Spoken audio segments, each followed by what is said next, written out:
since the first X-Men film came out back in 1999, only one person could play the infamous mutant Logan, almost infamously called Wolverine. And so to get the bad taste out of our mouth, that is X-Men Origins Wolverine, that took away one of the best things about Wolverine, which was his mystery as a character. Take that away. So this new movie, The Wolverine, directed by James Mangold, should show us the darker side to Logan and all that he stands for. James Mangold, of course, responsible for such movies as Walk the Line, the remake for 3:10 to Yuma, and Night and Day.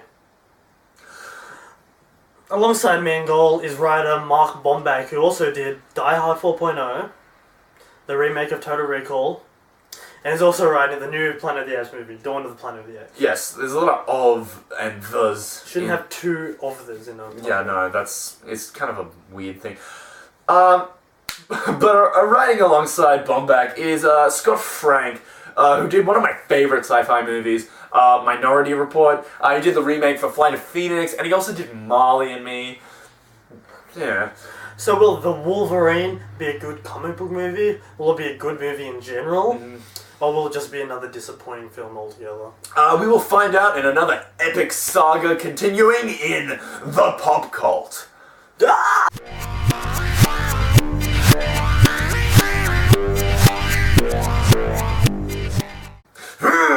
So, Machine! The Wolverine. Yeah. The Wolverine. The Wolverine. Because he needs the in the title. Because, I love how he even said it in the movie. Yeah. Then, what are you? The Wolverine. What kind of a monster are you? Or whatever it was. Yeah, it was something like that. So, I kind of like that. But the start of this movie was very, very promising. Yeah, it's like, you know, you have old man, well, not old man Logan, but like more like drifter hobo Logan. Drifter hobo Logan. You know, he's in the woods. He's like isolated himself from all the other X-Men after the events of X3. Yes. He's living in the woods. He's talking to the animals. He's you know, yeah, you know. He's a very broken man. Yeah, well, I think he just wants to stay away from civilization. Yeah, like, I mean, all like, the hurt that's happened to him. No one wants the mutants. No one wants him anymore. You know. Yeah, well, I also thought that like. It was just brutal to the people he was like kind of defending, but also he was like kind of like the voice of reason. How he's like, oh yeah, you don't want to kill that bear. It's just like, oh yeah, you poison Tadaris, huh? They're not poison. Yeah, they're not poison. Oh, well, you should be fine then. Yeah, but yeah. He soon meets up with Yuriko, wasn't it? Yeah, something like that. Yeah. Yuriko was also another mutant with like I won't say what her power is, but you go and watch it. Yeah. Meets up with her. She brings him over to Japan, where an old friend wants to give him a fighting chance of back into his life. Yeah. So pretty much what happened was when Wolverine was a POW in a Japanese POW camp in Nagasaki, right when the bomb went off, one of the Japanese soldiers freed him. Yeah. In order and freed all the prisoners because, you know, it's like, well, fuck. Well, they're all gonna die. They're all gonna die, so may as well have that glimpse of freedom. Chance. But also, and then that was the point where Wolverine protects this guy. Yeah. And that was the whole point of him being taken to Japan and being seen as this, like, these two old friends finally meeting up. Yeah, you guys all know the rest of the story, how it happens. Yeah, the trailers and whatnot. Yeah, the thing that was the most intriguing about this film was that Logan doesn't have his healing abilities. Yeah, something happens. Something happens. We won't say what it is, but something happens to him, and he doesn't have his healing abilities anymore. So, you know, that's a new take on the Wolverine. Yeah, you can't heal. And you know, that's the whole character. Yeah, that was because like he's really based around like, oh, I don't need to do this. I can heal. Yeah. So that doesn't matter. So I mean, I really love that invulnerability. Yeah, invulnerability that he has. Yeah, especially it's also like because it's set in Japan. It's also very unfamiliar to him. Yeah, so it is kind of like, I feel different. This is somewhere different. Yeah, and now my powers are gone. For the most part, I think this film does succeed in a lot of parts. You know, you get a better director here, better story, better location, but it's not without its flaws. Oh yeah, of course. I mean, like all films do. The thing is, it's like the first like quarter of this film is like dead serious drama. Yeah, You know what I mean? yeah. And then, like, the last fucking 15 minutes, straight out of a comic book action. Yeah. Especially straight out of a comic book. You know what I mean? I did get that feel. And I think it just wasn't consistent enough. And that was kind of also my little bit of a gripe that I had with Man of Steel. It just wasn't consistent enough with like what the film really was trying to be. You know, it was drama, there was action, it was, you know. The thing is, it's like once you accept that this film is a Wolverine film, you're good. Yeah. There's not many other mutants in it, that's the thing. There's probably like... It is the Wolverine. I mean, 2 others, 3 others. But it is heavily based on Wolverine and Logan. But I mean... I love this movie. I thought it was fucking cool. But there were some bits where I was just like, fuck, I just want to tear my skin off and roll around in salt. I mean... I didn't even know that, like, why they gave all this the green light, like some of this writing scripts, and the main villain is a piece of shit that they didn't even need. Yeah, the villain in this is Viper, like this female mutant who actually isn't really a mutant in the comics, it's actually Lady Hydra. But they did not give her enough character development at all. And I'm pretty sure the actress is actually like Swedish or something. And she's putting on a really comical American accent. Yeah. Did you notice that? She was like, I'm gonna kill you now. Yeah. She was a really bad villain. Like, I don't think this movie, like, didn't know what it was trying to do in some parts, I really thought. Yeah. You know, like, the whole train sequence, I like went into the movie, I was thinking that was gonna be the most fucking over-the-top scene in the movie. That actually ended up being the most coolest scene in the movie. Yeah, no, I really thought that. I was like, man, this is gonna be like, that train scene is going to be like probably one of like, it'll be like, I thought it was gonna be like Spider-Man 2. Yeah. And like that train scene, I was just like, man, it's gonna be that like... That train scene goes for a long time. Yeah, like that one, and I was like, oh yeah. But then this bullet train was like, no, the effects of everything that he does has an, like... And I love that scene. It was really comical because like how they have those like Yakuza holding on from a knife. You know how fast those things go? Yeah, I know. The whole it is like 320 kilometers an hour, and it's like faster than that. Oh yeah, well, fuck. I mean, but yeah, no.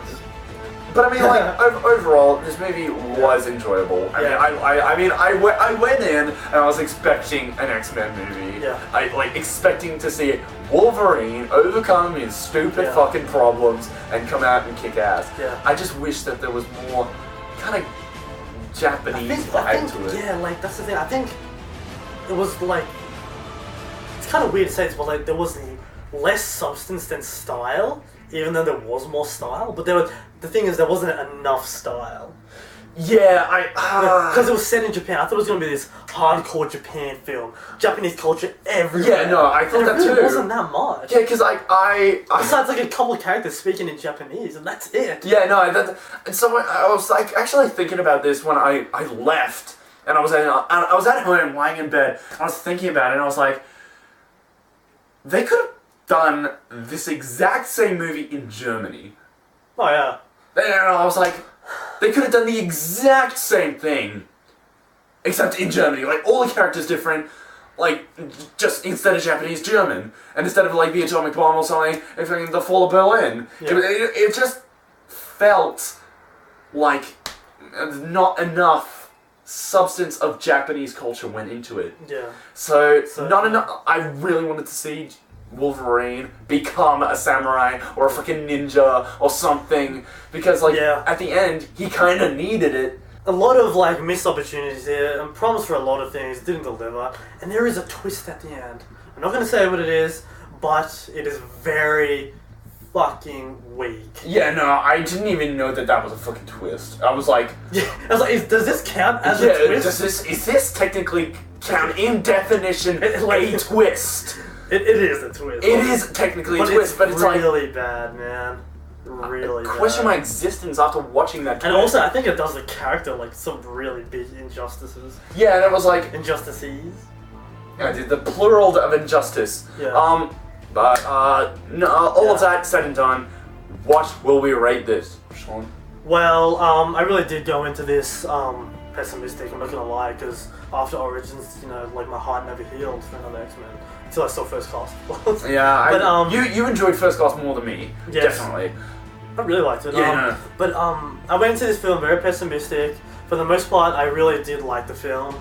I really liked the whole drama element of it. I loved how Wolverine finally got that girl, the new woman, the Mariko. I like that. You know what? I thought she was such a better match for him than stupid fucking Jean Grey. Like, go back to Liam Neeson, you fucking prick. Also, another thing, I like Jean Grey appeared in this movie numerous times. Yes. And we were just like, wait, what? Yeah, I was like, get out of here.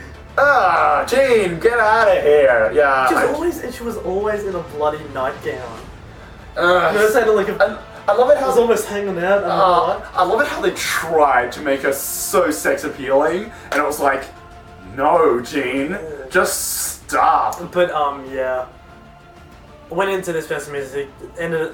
At the end of it, I didn't really think it was that great, but I still think it did very good for what it was trying to be.